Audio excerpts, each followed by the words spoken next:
তো নমস্কার বন্ধুরা, কেমন আছো সবাই? তো আজ কি রান্না হবে বাড়িতে সেটাই একবার দেখাচ্ছি।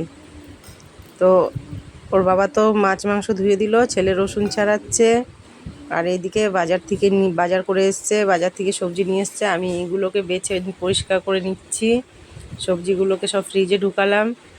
আর এইদিকে শাকটাকে আমি বেছে নিচ্ছি, শাকটা বেছে আমি শাকও ভাজা করব আজকে। আর একটা করব, এইটা দেখো, মাছের তেল, পেঁয়াজ, বেগুন আর কাঁচা লঙ্কা দিয়ে একটা ভাজা করব আমি।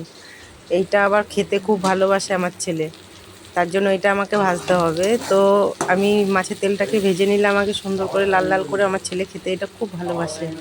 মাছের তেল দিয়ে, বেগুন দিয়ে, পেঁয়াজ দিয়ে ভেজে দিলে আমার ছেলে খাওয়া হয়ে যায়। এদিকে শাক নিয়ে এসছে, শাকটাও করে নিলাম, শাকও ভাজা করে নিলাম।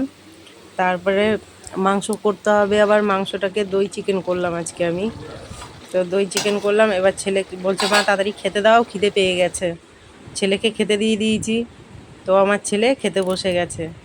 তো ছেলে খাচ্ছে, আর আমি এই পর্যন্তই ভিডিওটা রাখছি। আবার আসবো পরে ভিডিও নিয়ে।